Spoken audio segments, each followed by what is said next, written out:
What's going on, guys? With the announcement of World Tier 5 and Tidal Basin just this last day of the game, it was time to create another build video geared toward the AR and LMG enthusiasts to provide adequate damage output while running solo and being able to achieve the most challenging goals set forth and essentially practice for the assault on Tidal Basin. This build has seriously helped in completing challenging in-game missions in World Tier 4. The last build was solely focused on headshot damage, critical hit chance, and critical hit damage with a marksman rifle and an LMG for quick DPS. Now, this build is focused around an AR primary with an LMG secondary, allowing for quick DPS from both sources to help drain your enemy's health at a consistent and meaningful rate rather than focusing all your time on the headshots. This particular build only focuses on the damage output from the attributes of weapon damage, LMG damage, and AR damage. I gear the build towards DPS and survivability, so somewhat like the synergized MMR and LMG with Sharpshooter. Now, what you're seeing before we get into the build itself is footage of the daily challenge mission, Capital Building Stronghold with the True Sons faction. The build held up really well, more than I thought it would, when tackling the mission, allowing for ease of control and accessibility with the AR and LMG. So enough talk, let's get right down to the point. Alright, so now into the build. We are focusing this build right now on the explosive crossbow specialist survivalist. Okay. The AR that I'm currently running is the FAMAS 2010. This, with the added 50% from the survivalist specialization, helps tremendously. The current talents I have on the FAMAS right now are the preservation, killing an enemy repairs 5% armor over 3 seconds. Headshot kills improve the repair. This you will definitely see, especially when you have the amount of stability control that this has. You can aim and proc for headshots while also increasing your armor at the same time. This also synergizes really well with the patience talent that you'll notice here later in the build. Extra magazine capacity of 20%, and then greased while holstered weapon swap speed is increased by 10%. Not really noticeable. I mean, go ahead and switch it out for something you feel would be more necessary for your own particular build, but I'm going to try and find a good talent. But yeah, greased, I mean, it's up to you. You keep it, you don't keep it.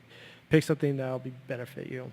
The mods I'm currently running are the micro red dot sight, 20% accuracy with a negative 10% critical hit chance, a added 50% stability with a negative 8% accuracy for the angled grip, and then the Omega 556 rifle suppressor, added 20% stability with a negative 20% optimal range.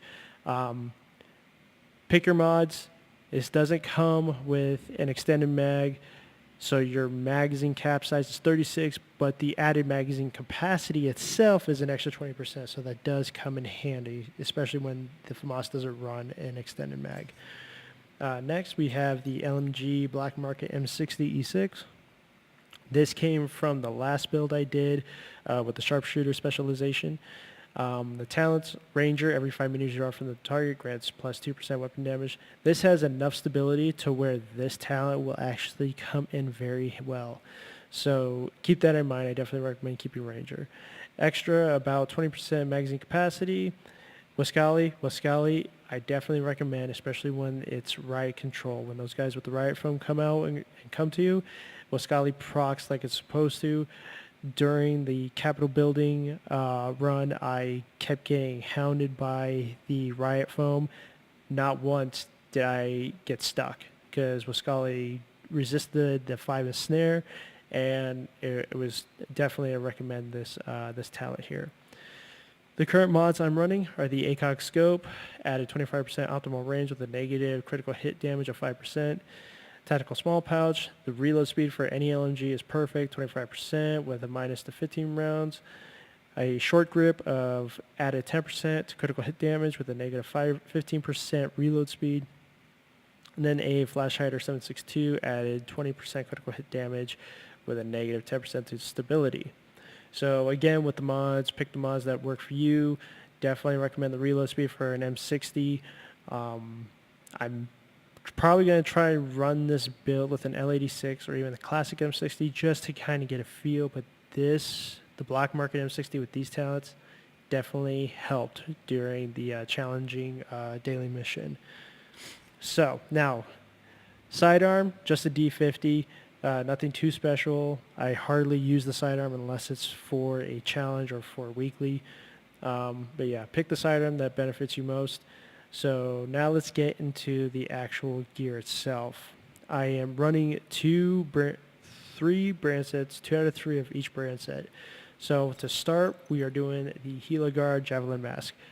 The brand set total armor of 5% with an added 20% hazard protection. The attributes on the mask I currently have are an added 7,676 of health with an added 4,063 health on kill. Talents, especially for PvE, hard hitting, added 50% damage to elites. Definitely recommend having this on one of your builds. Next, part of this brand set we have the Diamondback gloves. Added health of 1,254 with an added 7% assault rifle damage. Devastating, added 5% weapon damage. Any type of talent that pertains to survivability or weapon DPS, definitely recommend putting on your gear, especially if you're running solo. Now, if you're running in a group, it's all based on who's in your group and who's running what, and all based on what your position in that group is. For me, I do a lot of solo, so all of my stuff is based on survivability and weapon DPS. Survivability first. The current protocol mod I have is Repository, added 135 skill power, 2% grenade damage, and 2% headshot kill experience. Again, this build is not focused around skill power.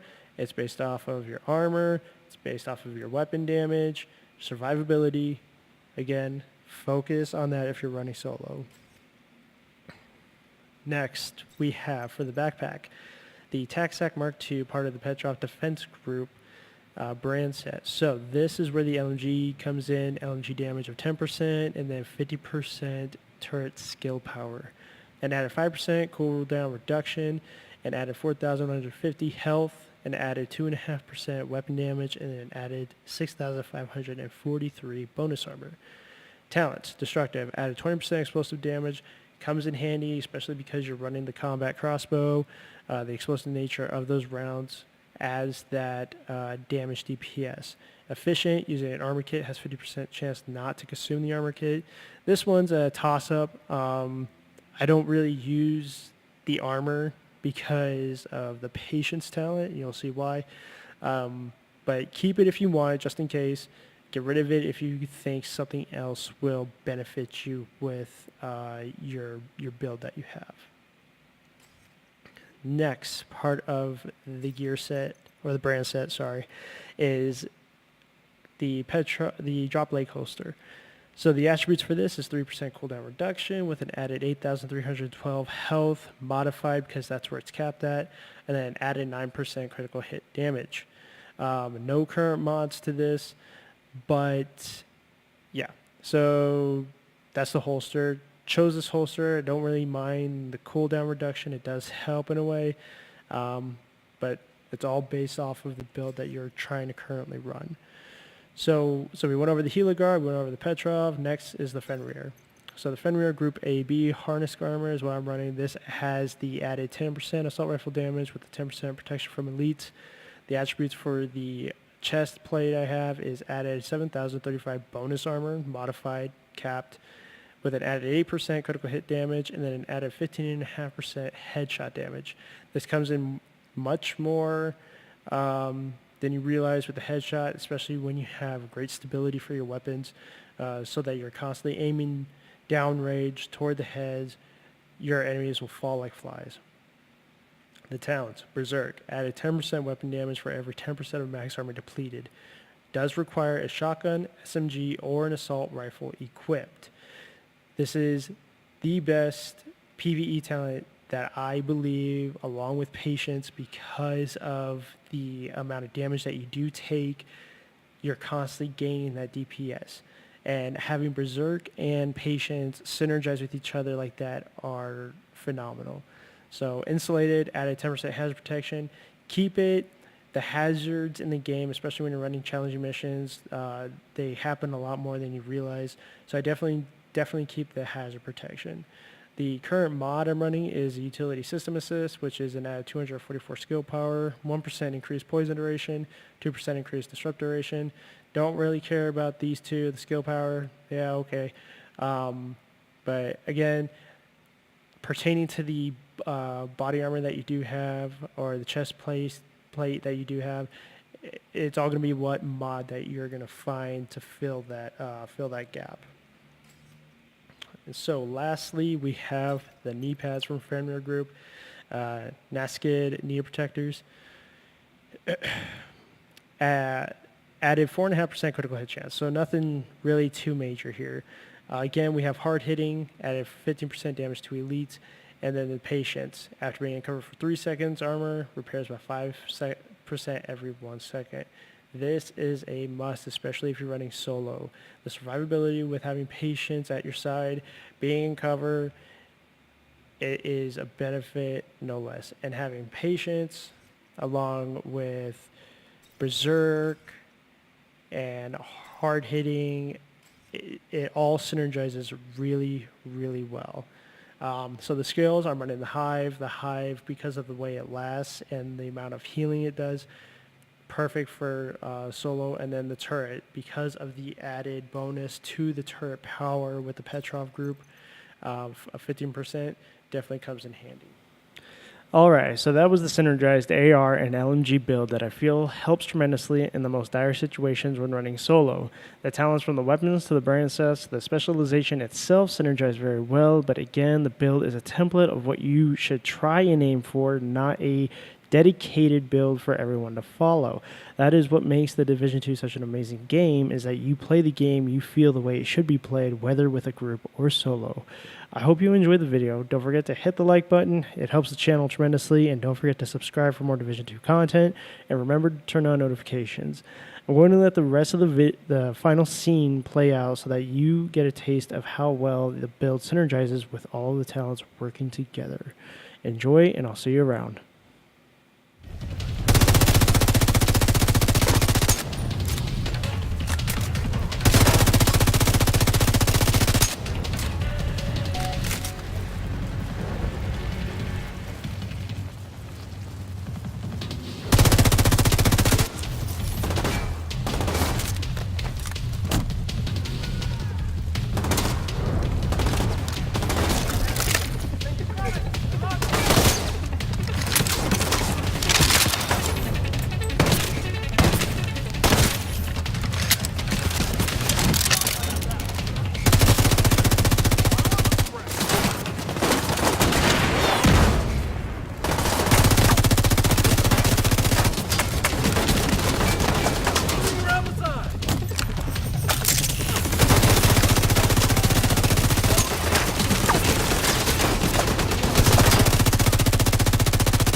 base is secure. True Sons lost their stronghold. And General Ridgway has been neutralized. Of all the toys on my map I've been waiting to knock over, that fucker was the one. A lot of good people from my old unit are dead because of him. Some even went over to his side. Set up a flare from the front steps to signal the all clear. And come on home. Let's celebrate.